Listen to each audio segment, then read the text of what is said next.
stuff like that and get to know them as people. A little face to face. Yeah, because a lot of times we'd stay at their homes. Was that what you did for the first tour in '82? Yeah. I think it Yeah, was. because frankly couldn't afford anything else.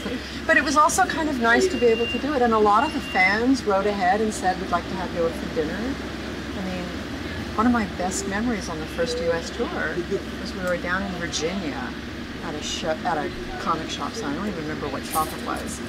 But one of the guys who was a regular at the shop had arranged ahead of time for us to come to his house, and he made spaghetti dinner for us. And it was the first bit of like non-restaurant, horrible fast food. We so loved it because it was like real people and real food, and we'd been on the road for like a week and a half then, and we're exhausted. And I mean, to him it was like, wow, we get to have Dave and Denny. But to us it was like, wow, we get to have real food, put our feet up, have a glass of wine with some friends. You know, it was kind Chance of like, to relax from that busy atmosphere of a restaurant. and not be in a sterile hotel, you know, and so it's like, those were the fun things about doing it. Was that how the '82 tour was won? That you got the letters from fans, from distributors saying, hey, we'll post you if you want to come to our city? Well, basically, the '82 tour, how it worked was, Dave and I were sitting one day after going and seeing the Rolling Stones. We were looking at the back of this T-shirt, you know, the tour shirts where they have all the cities marked off. Well, we went, we could do this.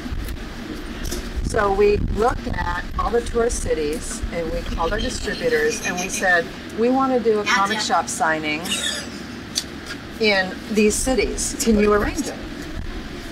And they went, sure. And they just like went and talked to all of their guys, and we said, we'll do posters. If we can sign them, we'll give you away for free. And it was fun figuring out the logistics to it. Yeah. Especially since nobody really done it at that Well, point. that was my next question. The '82 tour was the first tour that I've seen comic book creators going out, for me at least. Was that... I don't think anybody had really done it, because afterwards we had people contact us and say, how did you set that up? And we just kind of sort of loosely based it on a rock tour and a book signing. I mean, we kind of amalgamated the two together and went, what if we did like a rock tour, but we signed books? And it was really because whenever we would travel, we would talk to the retailers and they would say, you know, the moment somebody's met you, they buy your book. The moment a retailer's met you, they buy your book. They push your book. Well, before too, you were saying when we were talking earlier that about roping people in, you wanted to like push your comic book out, and you started talking to them about the con and about what they like. So is that what you did with distributors too when you first started out? Oh yeah, yeah. Because our very first distributor was Harry out at Now and Then Books in Kitchener, and we miss him. I still feel weird when I go back to Kitchener and he's not there. But so Harry basically said, I'll take half your print run on the first issue. And so we had the other half of the print run sitting in the living room, and we went and we met Phil Sulik. And Phil said, I'll take your other half. So then we went through the print run and said, because they were screwed up, right? We said, we'll give the guy in New York the bad ones. The guy we haven't... The guy we don't know, and he's far enough away that he won't return them. So we separated them all out, which is why we always still refer to the ones that have all the really heavy imprinting on the back as the Sulik books of the issue 1, because we know those are the ones that went down in New York. So we met Phil and got Phil on because we met him at a show. And then Jim Friel was the next one who came on, and he was at a show in Toronto, and we had 4 issues by then. And I remember Dave going, go and talk to him. And I'm like, I'm not going to talk to him. I'm nervous. You know, I was nervous. Yeah. And he said, just go talk to him. And I went up and talked to him, and I started to do my, you know, we did this little independent comic book, da-da-da, and he goes, oh, I know what you guys do. I love your book. And I said, would you carry it? He goes, I'd love to carry it. And that's how we got Jim. And then Jim introduced us to Bud. So all of it was personal relationships. Getting contacts. Yeah. The business was so small then that every distributor, you know, you go to see Bud Plant in Grass Valley, you'd stay at his place. You know, I've run into Jim Friel since then, and, you know, we sit and talk about the old days, and trying to get the books out of the warehouse, and there was some guy buying comics that we thought was mob related, and all the weird little things that would go on that you'd be on the phone with each other trying to figure it out. Like when the fake ones came out and the FBI phoned us and about the counterfeit ones and all of that. But everything that happened in those early days, because we were such a small industry, was personal relations. Just call up the guy and say, hey, have you heard about this? Or Phil would phone somebody up, or Bud Plant would phone somebody up, or Jim Friel would phone somebody up. And you'd find out about that, or you'd meet them at a con and sit and talk to them, and they'd say, oh yeah, we like your book, we read your book, yeah, or Phil sent me one, or Bud sent me one. And so a lot of these deals were a handshake. I don't think I ever had a contract with a single one of our distributors. Wow. Every single one of them, I think, was pretty much a handshake deal. Somebody had sat and talked to at a con and said, yeah, we'll send you 500 of the next issue. Where do we ship them to? Write it on a napkin. Here. It was because it was such a small industry. Mm-hmm. You'd make a few phone calls. Who's Bud Plant? Do you know anything about him? Oh, yeah, he's great. He's been in the business for, like 10 years. And he's an old publisher. He totally gets what you guys are doing. And you'd go, like, great. That was the late 70s, early 80s. How did things change when you started publishing for Renegade? Was the business any larger? Yeah. And that was when we started having, that was kind of when Diamond, before Renegade happened, at the end of Aardvark Anaheim, of my involvement in Aardvark Anaheim, was when Diamond started up. And Diamond was working, when you're working with Diamond, you were working with a company. I mean, not that Steve Jeppy wasn't somebody we knew and cared about, and he cared about our book, all of that, but he was definitely the first distributor who got into the business who dealt with it like a businessman, which is why I think he survived and done so well. But dealing with Jeppy was, you sign a contract, you make an agreement, you work out all the deals, and that was new to us. And luckily my brother-in-law had a good friend who was a lawyer. That's how all these things work out, who could look at all the paperwork for us. Mm-hmm. That's how most of that always worked out. You always asked around and found somebody who knew legal, who knew accounting. I mean, I had people in my family who knew accounting, so that helped. And that's when it stopped being the handshake deal, when it started being more of a business. Okay. And that started with Renegade, or towards the end of AV, when Diamond came in. Diamond kind of changed. And they started swallowing everybody too.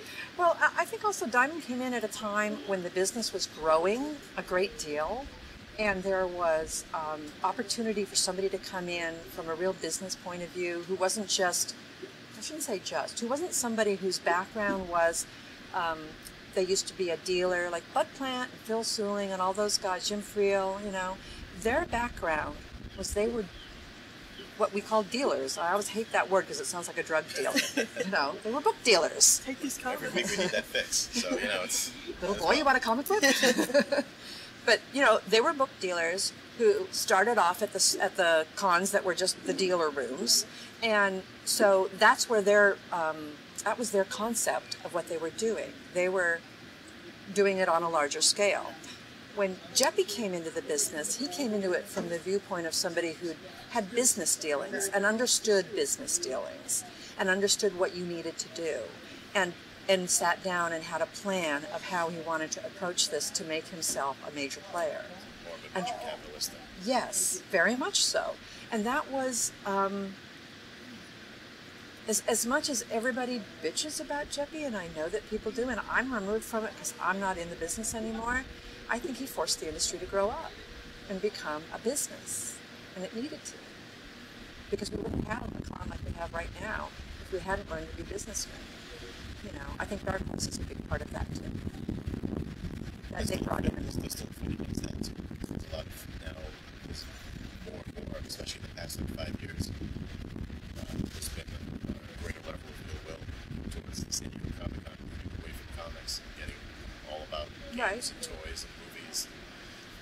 Comics people actually getting spaced out. and I totally empathize with that. But would we be having the Batman movies? Right. Would we be having a Watchmen movie if we hadn't had this kind of growth at the con? This con growing is what made Hollywood pay attention to us. We wouldn't have 120 100,000 people. That's right. That's right. 300 people in a room. You can't, there is no such thing as the good old days. I mean, as much as, yeah, in the old days we would sit around at the San Diego Hotel in the ballroom and get kicked out for playing music in the hallways with all the underground cartoonists at 3 in the morning. You know, and yes, that was fun and all that sort of thing, but we were all scrabbling to try to make a living back then too. I mean, we were living on next to nothing. Because we were trying to find a way to make a living doing what we wanted to do, because there was nowhere to sell the books. There was comic shops, and that was it. I mean, you couldn't get libraries to look at them, you couldn't get bookstores to even faintly consider them. Well, the magazine stands, though, but that was about it. But magazine stands were a losing proposition. It's why Suling did what he did. Suling took, because you had returns. You had to print 100,000 to sell 10,000. I still remember the days of going through quarter boxes and 10-cent boxes, pulling out the remainders with the covers torn off. I know. I have still to this day. There are a couple of Batman comic books that I read as a kid that didn't have a cover, so I don't know what issue they were, and I don't know what the cover looked like. I just know the story, and I've like tried to figure out what book they were. You know, what issue were they? So you know, it's the industry grows and it changes, and the business side of it changes too, and it's a double-edged sword that we all have to deal with. Now, when you said originally when you were starting Cerebus off, same time as issue number 1, or we had printed issue number 1, and Harry had bought. He said, "I'll take it off your hands." So we had just done it. I think we just had the first issue at a con, a little show in Toronto or something like that. Were you going to cons previously with fanzines or anything? Or? You had an ad, and it was one of the 77 comics. The Price Guys? With the ad for the Cerebus fanzine that got lost. Oh, yeah. I mean, that didn't get lost. Well, stolen. It got walked away. Walked away. Well, December '77 was when we started Cerebus. So we put it out the summer before that, because the Cerebus, the little fanzine came out of, I loved what Gene Day was doing, and I had been going to Harry's Now and Then books and reading Gene Day's. Dark Fantasy. Dark Fantasy, which I always say the title wrong. I always have said the title wrong. But I was reading that, and actually reading that was where I saw Dave's art. And when I met Dave, I knew who he was because I knew his art from Gene's books, Gene's magazines. And I was just hanging out with some friends, and we were writing. I mean, I've always written. I hung out with people who wrote, people in my family wrote, and we had decided the best way to write, we wanted to do science fiction, and we wanted to write fantasy, so we decided if we put something out, or I decided if we put something out, it would force us to write clearly, to finish what we were working on. We'd get some illustrators, and we'd put out a little fanzine, and I was kind of basing it on what Gene was doing. Mm-hmm. And met Dave, and said, as if I had my shit together, "I have this magazine, do you want to illustrate it?" As if like I had a magazine, as if we had written anything and we hadn't even figured out how we were going to print it yet. But, you know, that's kind of me. Mm-hmm. And so he got involved and showed me how to do paste up, and he did the cover and he did the illustrations. And then Gene had like a little illustration piece that was like his logo, and we wanted to do something like that, but we couldn't figure out what. We were like racking our brains one day trying to figure that out, and I don't remember why. Aardvarks were like a joke in my sister's high school. The "what's this?" Yeah. It's an aardvark, and I never got it, but it was funny. It was a Kensington Station album that came out. See, and I didn't even know what it referred to. All I knew was this was the funny joke, and it was aardvark. And my brother is always been really into like Northern European mythologies. So he was the Vanaheim. So we were kind of like getting votes on what we were going to call the publishing company. And he just took a little cartoon and like, you know, whipped it together and put it on it and gave it no thought, sort of thing. And then, you know, and then we get the phone call from Gene Day saying, "Have you gotten your issue back? Did your check cashed? Haven't seen mine." And that's when we realized that there were like 3 or 4 of us who were all printing with this guy down in California. And Gene actually had printed like 3 or 4 issues with him. And all of a sudden, the guy disappeared, our books disappeared, the artwork disappeared. So the first drawing of Cerebus is gone, you know, and he just disappeared with our money. No trace of him ever? Nope. Still to this day, huh? Never found out what happened to him. Well, I'm sure this guy like threw our artwork out and took the checks and left. You know, I'm sure that's what he did. I'm kind of hoping he went to Mexico and like perished. But you know, it was like a small-time scam, and you know, this happens sometimes because you're dealing with people at a distance. The other thing is that, you know, scam-wise, the fact that he had been consistently doing Gene's work for him, that's like, the part that's really bizarre. Yeah, because he did like several issues for Gene, and he'd done it for a couple of other people too. I think Jim Friel was putting out a book. And so there was like a bunch of different people that had done some like fanzine level stuff, because this was before Xeroxes, photocopiers, and all that. I mean, if you wanted somebody to print something, you had to find somebody who had a actual printing press somewhere in their garage, and I'm sure that's what he had, a little printing press in his garage. But look pretty good though. And I have all the Dark Fantasy books. Yeah, they are pretty decent. Yeah, I mean, when you think about the fact that he was sitting and pasting them up on a piece of paper by hand and then sending them off to some guy to print, they're pretty amazing little things. Especially the gray tones and everything that we produced on there. Most of the other fanzines were like, it was either line art or muddy. It was a blur. Mm-hmm. Yeah. Oh yeah, Gene was the best out about all of that stuff, and he was inspiring because a lot of the writing that he did, you know, Spider Robinson wrote for him. I mean, people who went on to be really great science fiction writers were writing for Gene in the early days because Gene recognized them for what they were. Did you read any other fanzines at the time, or? Probably. I can't think offhand of what, but I mean, I was really fascinated by the whole fanzine thing. I mean, just from the viewpoint of that you could take all of this and have a physical product afterwards that you could show somebody. That was what really interested me. I think I've always been an organizer, so I like the idea of organizing something and having an end product afterwards. So it wasn't that big a step to go from that to doing Cerebus. Well, it's an act of creation too. Somebody else mentioned that too. I don't know if it was Wendy or somebody. But there was the, you know, as an artist, but also as an organizer working on an art project, you're involved in the act, the act of creation, creating something. To see it done, it's like, hey, I did that. I was doing handmade books at 6 years old. I mean, I've always done this stuff. It's always been a format that I've been very attracted to. You know, and then doing the comic book was, we tried to sell Cerebus. By then, Dave and I were a couple, and we were trying to sell Cerebus to Friedrich, and he didn't bite. And there was, I don't remember what the name was. He was trying to sell the Beavers too. Yeah. I still have a couple of little Beavers cartoons. Dave used to draw them and leave them in my door when we would have a date or something like that. If he had to tell me something he wouldn't tell me, the Beavers, Junior would tell me. Junior would leave me notes about, you know, things that were happening or things that are apology. If Dave screwed up, which sometimes he did, Junior would leave the apology, not Dave. What was your first son? Dave's always had an alter ego somewhere ready to apologize for him. But, you know, I kept them because they were very sweet. Yeah. You know? And I had a romantic thing about artists at the time period, which a lot of women do. You know, it's like your dream to be able to say that you've been the right-hand person of an artist. You know, I always said I wanted to be his Yoko. You know, that's what we always just talk about. But anyways.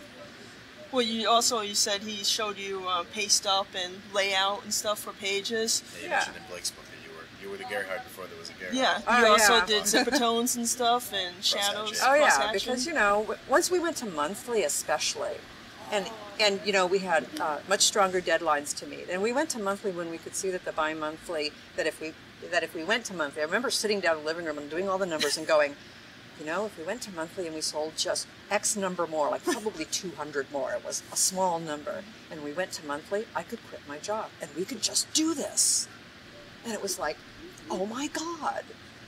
But for him to meet a monthly deadline, because, you know, he's writing it, he's drawing, I mean, he's doing everything. He's pasting it up, he's doing the letters pages. He started teaching me how to do cross-hatching and lay down zipatone, and explaining to me how you put this zipatone when it's in the foreground and this zipatone when it's in the background and all of that sort of thing. And sitting and teaching me about how to see something as an artist in order to understand what needed to be done. And that was a big step for me. So, yeah. Did you do all that all the way up as far as into like issue 71 or the late 60s, or was it just the earlier issues? You know, I don't Into really Dave Got a remember. Rhythm going Whenever he on? needed it. It was just You kind of just- like, you know, if he needed it, he'd come home with some Zipatone and some Some pages and pages go, and say- like, I'm a little behind, can you take care of this for me? Help me out. And filling in the blacks. And I actually liked doing it. It was fun, kind of being his studio slave. You know. So being the artist assistant studio slave, and at the same time, the publisher, because you're the one out working Yeah. and making money to support him while he's doing the artwork. So the book really wouldn't exist without you. Well, you know, you did whatever it took. But did you work 40 hours a week, like a standard job, and then come yeah. home at night I worked at in a 5 print o'clock? shop. And Yeah, I worked in a print shop deliberately to understand better when we brought things to the printers how all that worked. I ran camera and did print proofs for an for a printing place in Kitchener that primarily did two things. They did really high-end art books for local artists, and they did all the catalogs for the local dairy association. So I either was doing photographing, and this was before, I mean, now it's all computerized, but then you did it by hand. You had this huge camera that was like 6 feet by 4 feet, you know, they're like Wow. with the big flat pieces on it that you put your art on, and then you'd photograph it for the plates, for development for the plates. And I think I worked everything but a print and press. I mean, it was a small enough mom and pop shop that you could move around. I learned how to do strip up. I learned how to do clean. I learned how to set up plates. But it was all with, I took the job because I wanted to be able to then interact with our printers and truly understand. the technical side of the Yeah, story. so that there they was were- none of this, here dear, you let us boys, us men Don't take you care trouble of your it. mind about it. Deer have antlers, honey. Show me the proofs. This page doesn't work. Can't you bump that? Yeah, the first time I ever said to a printer, because I used to work camera, I'd say, you know, if you bumped that just so that you cleared up by about 20% that upper corner, it looked much better. And they went, she knows what, yeah, it's like you could see it on their face. It was like, she knows what she's talking. Then they started to realize that they couldn't fool me. And then we got in with Prenny, and we developed a very close relationship. I would bring the book down to Prenny and go over every page with them and stay overnight at one of their houses and go through the proofs the next day. So it was a very personal relationship with our printers. And they loved it because they were artists. I mean, 2 of the 3 brothers were actually artists. And they were doing like really boring, like yellow pages. They did phone books. They did all kinds of things. And we were their like project that they did for fun. That they just loved. You know, they gave us a great deal. The first comic book then they published, or Yes, and then I started recommending them, and after a while, they were publishing almost every black and white book around because they took such care.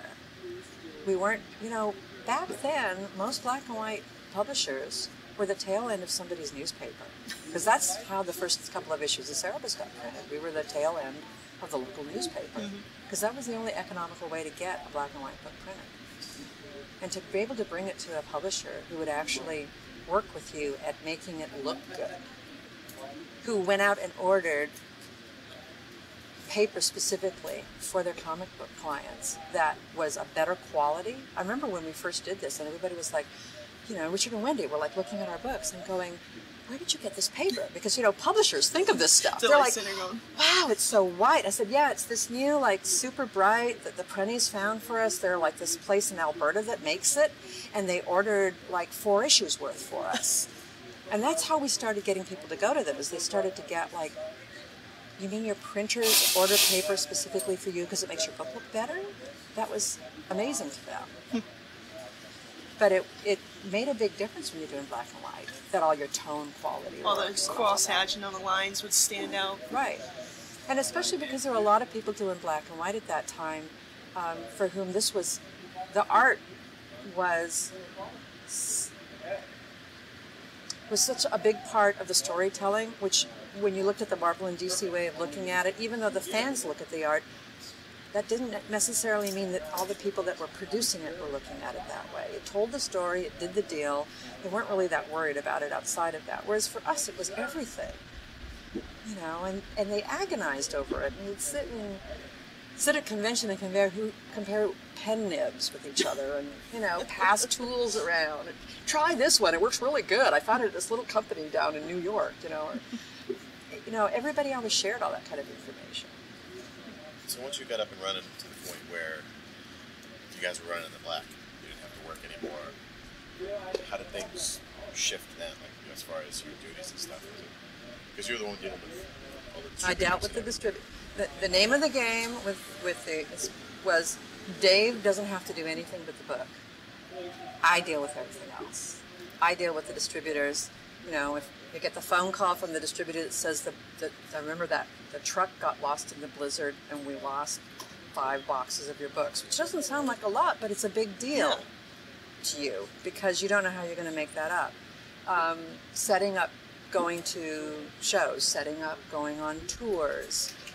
When we started looking at doing the reprint volumes, the Swords of Cerebus, when we started doing that, and that was oh my God, I know you look at them and you think, oh my God, they're so shittily done, and it's like, but we didn't know how to do them. So I remember sitting down and talking to Prenny and saying, we want to take these volumes and we want to collect them together into like a reprint volume. That was before anybody was calling them graphic novels or anything. We didn't even know what to call them. No trade paperbacks. Trade paperbacks. We didn't. We just said they're like a reprint volume and we want to put them all together because and it was mostly because what had happened was over the first, 2 years worth of books, we had pretty much doubled our circulation. So once we had gotten to the point where our circulation had reached a certain peak, certain number, and I don't remember what it was offhand.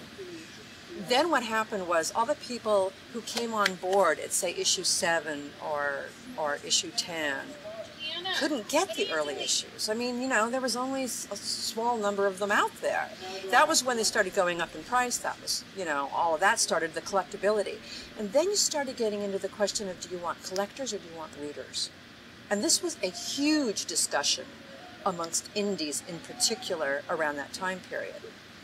Wendy and Richard and Dave and I used to talk about it all the time because Wendy and Richard were the people who actually got what we were talking about is we want readers. Because people were saying you can't reprint them, you'll ruin the collectability of the first issues. And we don't care. Yeah, the collectability doesn't help you. I don't care. I want readers. Yeah. We're writing. Yeah, we're writing for readers. We're writing for people who read the book and get the story and want to know the next episode, so to speak. So we made the decision to come out with the reprint volume, and it was unwieldy. We sat down and we talked to Prenny, and the solution we came up with was kind of based on a phone book, because that was a format they knew about. But phone books don't get handled the way Swords of Cerebus was getting handled and passed around and all of that, which is why they didn't stand up to it as well. So the Swords volumes, I've never really seen Swords volumes that were in bad shape. The cover stock's really heavy and they're all together. Yeah. You guys did an excellent job. Well, the phone books actually were the early phone books were the ones that really fell apart. Yeah. I've seen plenty of those. And that's because of how big they were. The early Swords of Cerebus were probably the closest thing to what they have as a graphic novel right now because they weren't that big.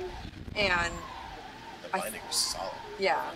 Prenny really knew what they were doing. But what made you decide to go with only 4 issues, or I think it was actually 5 issues per we were looking at price. Because, you have to sit down and figure it out from a business point of view. Okay, how much does it cost to print 48 pages? How much does it cost to print 56 pages? Then you start looking at, it's literally a graph. You got it. Different type of binding too. Yeah. So then you look at your costs and where's the break point in the pricing? And then you get on the phone, and Bud used to help us with this a lot. Okay, at $1.48, what does it sell? How many can you sell? At $2, you're trying to figure out where that break point is, where there's resistance from the readers, where they're saying it's cheaper for me to go and find the old ones than it is for me to buy the book.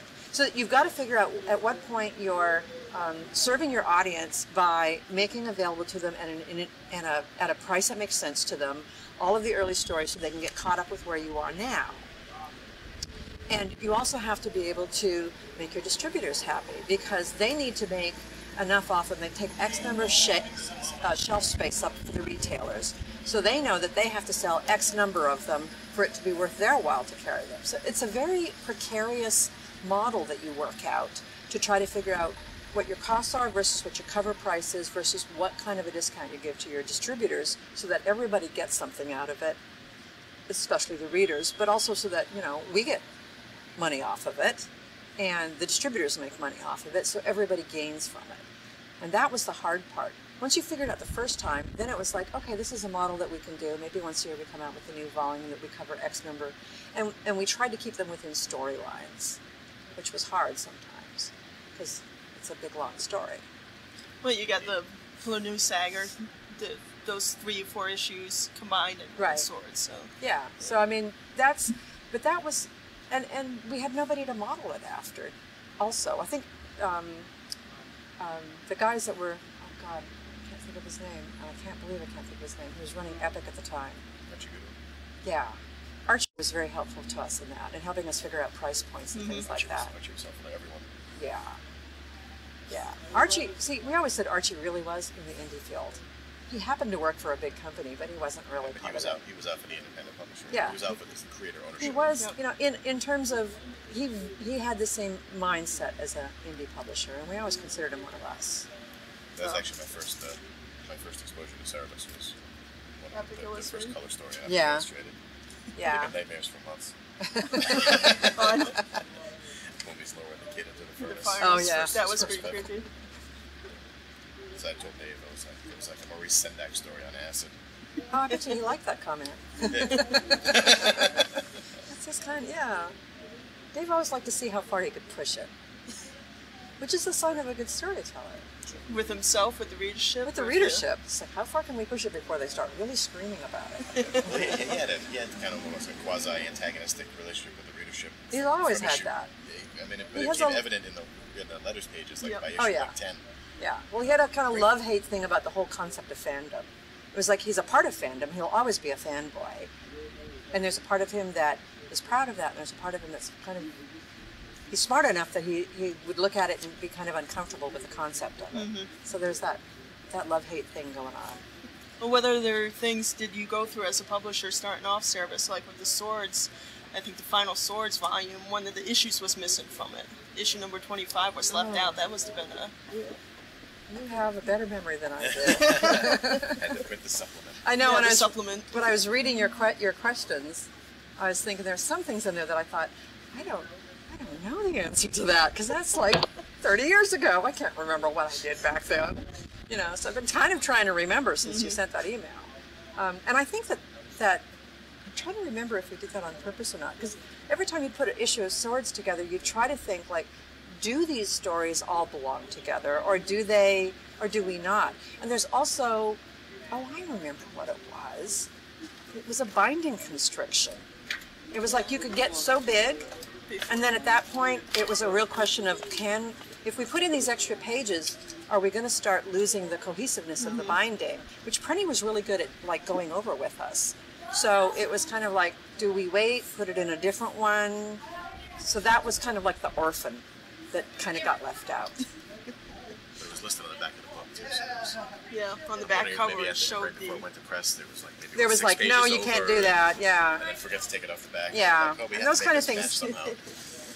You know, Did you get a lot of resistance from stores and people like that, distributors trying to sell the Swords? print collections for the first time? yeah, at first. Because I didn't know if they didn't know what were to do with it. It didn't fit with the comic books. It kind of didn't sit correct. I mean, we tried to make it a size-wise that it would kind of still sit on the shelf that way. It had to be slightly wider because the binding opened up. Right, exactly. Missing chunks of the page. So, and that's always a problem once you leave the format. And this is the mindset that comics has in the first place. Is it has this pamphlet mentality that says it's this size, it's this shape, and it comes out every month, and you can't leave that format. But if you're looking to find new ways to introduce yourself to an audience, you want to find a different format to present it in. But then you've got to work with your distributors and your retailers to try to figure out how they're going to sell it. I mean, we tried to come up with... It won't fit in the racks. Yeah, and we right tried away. to... Then you're off somewhere else on a counter somewhere. Yeah, and we were trying to... I remember we were pricing out countertop, like end caps, like little cardboard fold-up end cap type things that you would put on. And we tried a few of them, and they'd disappear. The fans would take them. So we couldn't do it because they'd never stay on the counter. So we decided not to do that. And we talked to a lot of retailers. You know, there's a lot of like people like Chuck's shops out in Colorado that we were talking about before, and Bill out at Golden Apple, and you know, we talked to some of the key retailers that you got to know, and you talked to them about like how can we work with you to make this, you know, something you can fit in your shops and you can sell. And you know, it was tough because there was no place to put something like this. There just wasn't enough other product like that out there. So you'd put it out there and you'd kind of hope that they could find a way to display it separately. And some of them would put it on the counter or something like that, you know. But yeah, there was resistance until the magazine boxes. Oh yeah, and that was a kiss of death. Don't put them in with the magazines because that's not our audience, and they'll just kind of, what's that? Go back to the magazine. You know, they aren't going to pick it up, and you couldn't put it with the Cerebus books because it didn't kind of fit on the shelf. You did have Savage Sword of Conan and Conan the Adventurer and all that stuff. So there was. But they didn't look the same. Right. They were kind of magazine, and we were like square bound, heavier cardboard stock with this weird guy's drawing on the cover, not a painting. It was such a much better form, such a cool format. But you know, Yeah. but it didn't fit with anything. So we knew that it was a good format in terms of being able to get it out to the readership. It was just how do you market it and how do you sell it? Which is, you know, why we spent a lot of times with retailers talking about it. And then Gary Hart comes along. You were instrumental in bringing him in too, because he was part of the crew you knew, the Out to Lunch bunch there. Exactly, You exactly. and, My brother. Bob Rittinger and all that stuff. Yeah, Michael, well, so. Bob and my brother and Gare all went to school together. So they were like this crew that all hung out together in school. And I knew that, and I knew Gare through that. And then he was working as an assistant at, he was working at the art supply store. That's what it was. He was working at the art supply store down in Waterloo. And so, you know, every time I go to pick up stuff, I'd sit and I'd chat with him. It's like, I knew him in that way. Also his ex-girlfriend still had some of his art on display in the restaurant that she either managed or worked at. And that's how Dave saw her stuff on the wall and realized, oh, you did this. Put the two and two together. Yeah, it was kind of like, I knew him through my brother-in-law and my soon-to-be brother-in-law and my brother. And Dave had seen his art around, and we had been talking about it. And I said, why don't I bring him over for dinner? I thought it'd be somebody kind of, because, you know, we were isolated in Kitchener. He didn't have any other artists. We'd go to cons, and we'd sit up all night, and he'd have other artists to talk to about, but he didn't have any artists that were friends in Kitchener to talk to. Where were Gene and Dan? They were out in Gananoque, which is like you get on the train and you drive all day. That was. I never really. Yeah, understood we'd how go far out to away get, that was. you know, when Gene was still around, he'd go out to Gananoque pretty, as much as he could. You know, I mean, it was money, it was time away from the book. But sometimes he'd bring pages with him and they'd work together on them. Sometimes I'd come with him if I could. But that was a hefty trip to go out there. And this was, you know, in a time period when you didn't just easily pick up the phone and talk to somebody long distance for long periods of time. But, you know, Gene was his mentor. Was Gene there in Dave's earliest fanzine days? Yeah. I mean, you weren't there either yet at that point when Dave was doing Now and Then Times and the early stuff. But, I mean, yeah. you talked to Dave about that, so it was... Oh, yeah. But Gene, when I met Dave, Gene was like this god to Dave. This guy that because Gene was already out there doing it. And Dave was this younger sidekick kind of guy who wanted to be where Gene was.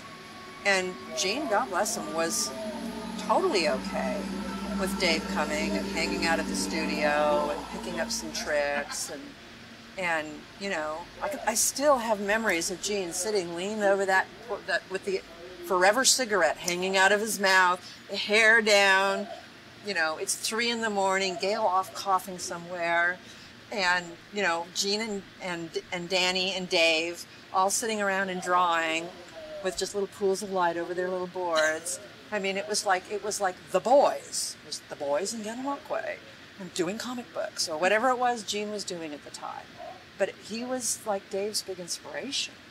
And he was the one who always said to him, like, just don't worry about all the other stuff. Just do the art. Do your story. Don't worry about anything else. And because that was very much the way Gene was. So, yeah, he was a big influence on him. we'll skip ahead a little bit. So Gerhard comes in. Obviously, that frees you up even more to do more organizational and publishing duties. I mean, did you manage to fill in? You managed to fill in your time, obviously, with more Oh, stuff. beyond. Well, you were filled in my also time. doing like the first fifth portfolio and the different Yeah. bringing oh, yeah. in the And you were first trying to stories, unique push it into stories. more merchandising. Well, there was a couple of things going on. One was, well, first of all, it wasn't like I did backgrounds, or I did cross-hatchings for Dave and then Garrett came to take my place. It was never like that. I always helped him with it.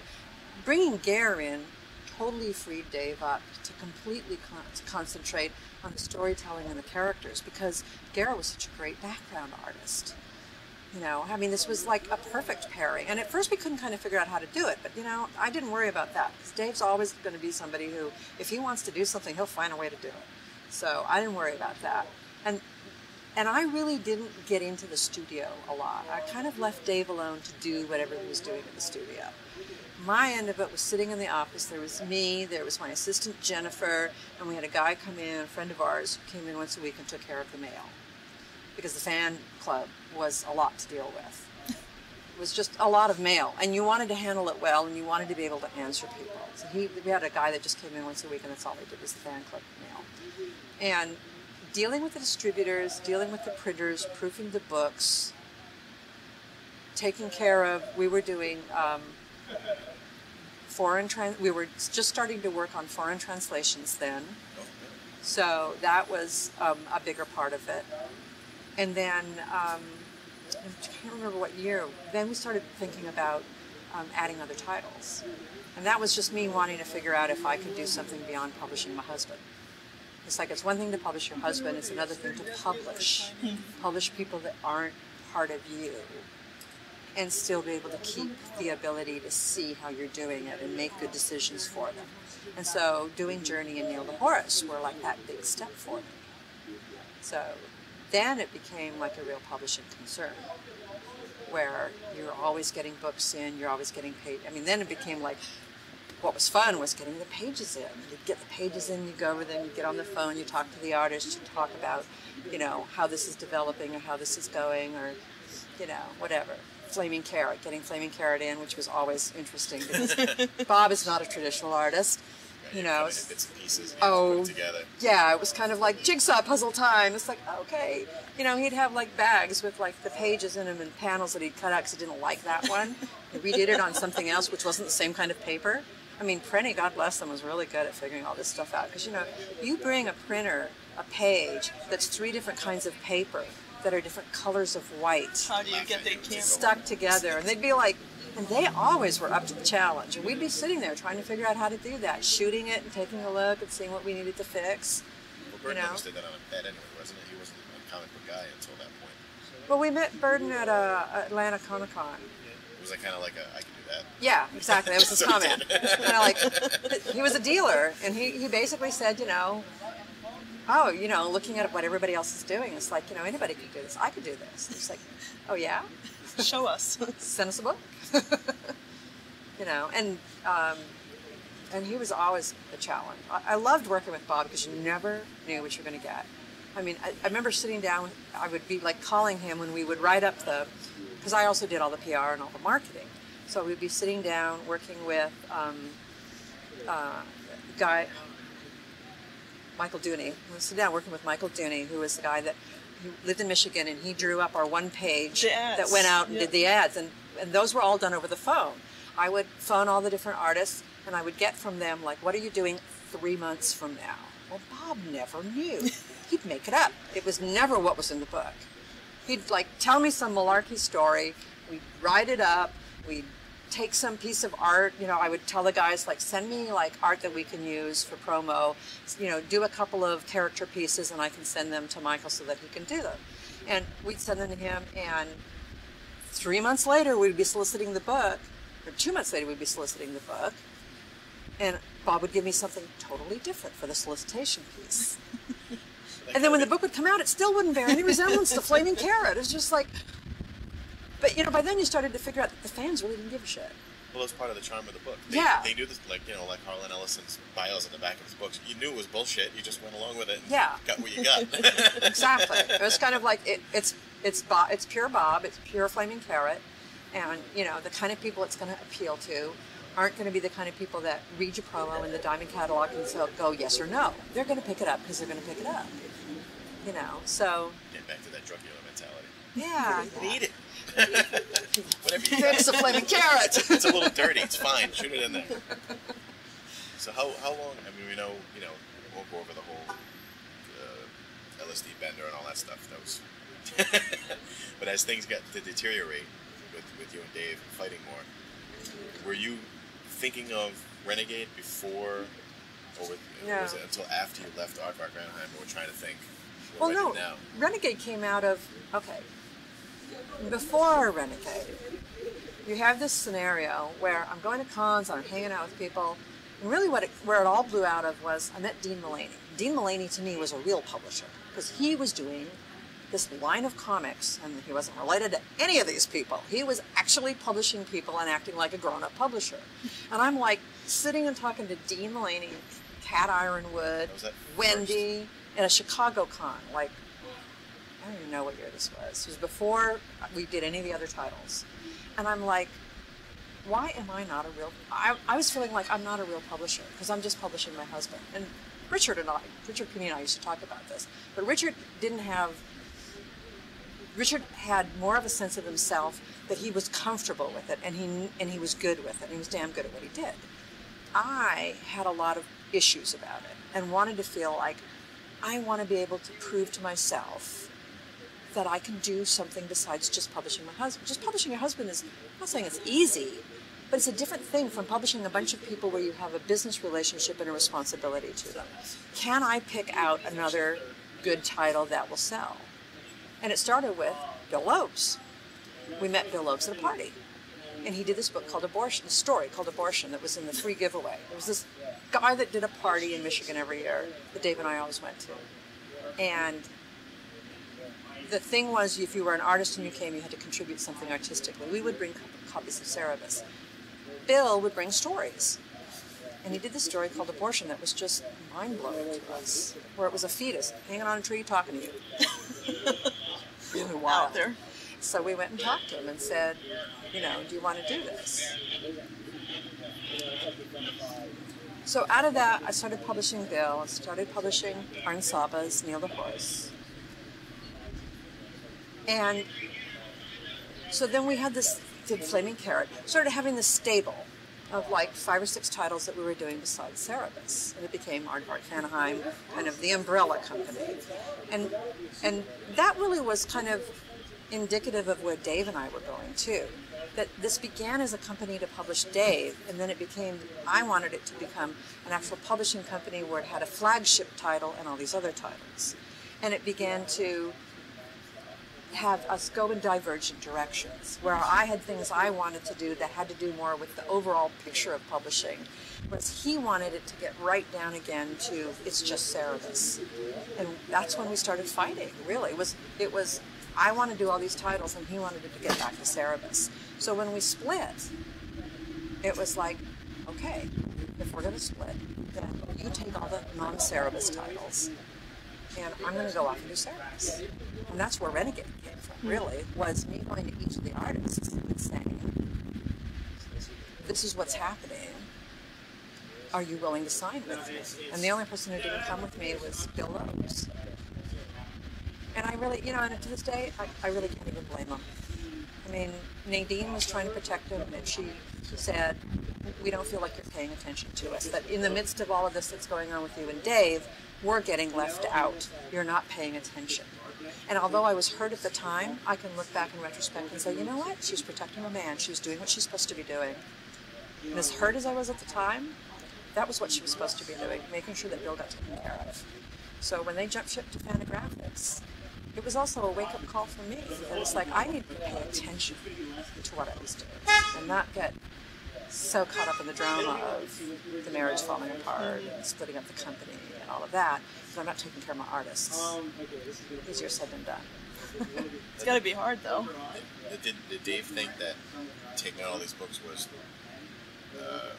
detracting from the quality of your work on Cerebus? I think he just didn't like the idea Is it just of, almost like a jealousy thing? Yeah, I mean, you paying attention to seems- different artists and creators. But if it wasn't detracting from you your know, work, it doesn't seem I to be a can't, reason. I can't speak for Dave. I don't know necessarily what he thinks. We're there. But my, yeah, but You have that he's not an advantage. easy person to read. But there, yeah, okay. Most artists, I mean, to be an artist and to be somebody who believes I'm going to write down something and the rest of the world wants to know what I write, you have to have an ego. You can't be an artist, a singer, any kind of thing like that, where you put your soul out to the world without having a big enough ego to believe that the world wants to know what you have to say. You know, that's a given. Okay. Well, there's enough ego in somebody like Dave to say, I need to be the center of this world, and I need to be the center of your attention. And he wasn't anymore. And that is the reality of it. Because all of a sudden it wasn't like everything that's out there has to be about Dave. Now it's like, yes, you're the main guy and you're the flagship title, but there's these other people that I need to take care of. And it took my attention away from him. And he also had a very real fear that he was kind of making all the money, he was the big seller, and that he was financially supporting all these other guys. And he didn't like that. So there's a lot of different things. And there probably was Nothing is something- simple. There probably was something to that, because obviously There if you're trying to was. prop up one of the other guys who might be flagged. Right, he was selling twice as many as our best-selling book that wasn't Cerebus. So there was some reality to that. You know, on the other hand, you know, printing a bunch of them together meant we got better prices on the printing, so that actually, you know, made it easier. So, you know, there's a little bit of that. There's a little bit of professional jealousy. There's a little bit of personal jealousy going on. You know, when it's no longer you're the be-all, end-all center of the universe in your company and your wife, that becomes hard to deal with. But some of that came out of the fact that I wasn't being satisfied by just publishing Dave. You know, I wanted more of that, more than that, and I wanted to be able to know I could do more than that. Or just as he was growing as an artist, you wanted to grow as a publisher, Right. and trying to expand your talents. Exactly, Yeah, exactly. So- And there is a world of difference between publishing a line of books of people and trying to make sure that it makes a profit, and being part of this team that is a husband and wife that goes out there and has this concerted twosome that presents a concept to the world that's his, and I'm there to back him up. That's a very different world. That's the world we started off with, and it changed. So that was hard on him. I'm sure it was. Well, I don't dig too much into that, but Okay. what is, one more thing sort of related to that is now when you had Renegade going, and then he started doing Aardvark 1 International with Puma Blues, I mean, what went through your head at that point? Because now Nothing. he was doing the same thing that he just complained to you about, or that Uh-huh. led to your breakup, and he's turning around and doing it himself. Never gave it a thought. I have to tell you, when you said Renegade and Aardvark 1, I'm going, Aardvark 1, what's that? I had to go look it up. I couldn't remember what it was. It never struck me that way. And That started the battle between him and Diamond for a while there, with Puma Blues, which was, actually, I loved Puma Blues. sort of, No, Dave wouldn't send me a copy of Puma Blues, but I always got one from the boys. So, yeah. So, and you know what? The stuff that he was choosing was very Dave. I mean, they were very thoughtful books that had a specific niche of something that they were wanting to say that nobody else was doing in the business. And that was something different from what I was trying to do. And I was trying to actually do a line of ongoing stories. And I think he was trying to do something different. Dave publishing a book that he chose to publish is very different from Denny publishing a book that she's paying attention to, and so you're not paying. It's different. You know, it's a tricky thing to try to balance a relationship and a business together. I mean, I give Richard and Wendy huge kudos for being able to balance it as long as they have. I was going to ask you what Yeah. you're doing nowadays too. I was kind of curious. You doing the theater in Long Beach? I'm kind of on a hiatus from the theater right now. Okay. I was doing lights and sound for them for a while, and we're looking at some new productions for next year. I'm also looking at, I don't know if you know about Novel Graphics, but that was a company I spent a couple years and way too much money on, trying to put together wireless comic books for delivery on cell phones. Wow. I signed up 8 artists. I had distributorship pre-signed in Europe and Asia. but we could never quite get the technology to work. When was this? Like 5? Closed it about, I think, 4 or 5 years ago. Okay. Yeah. And It's now with the iPhone that. yeah, that's all changed. It's just, as usual, I was ahead of the curve. So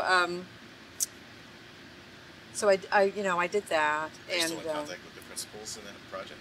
Like something that yeah, could be well, a lot of revived? them were all people that I knew from comics already. I mean, Or is that it was. something that could be quickly revived with the technology making it easy now?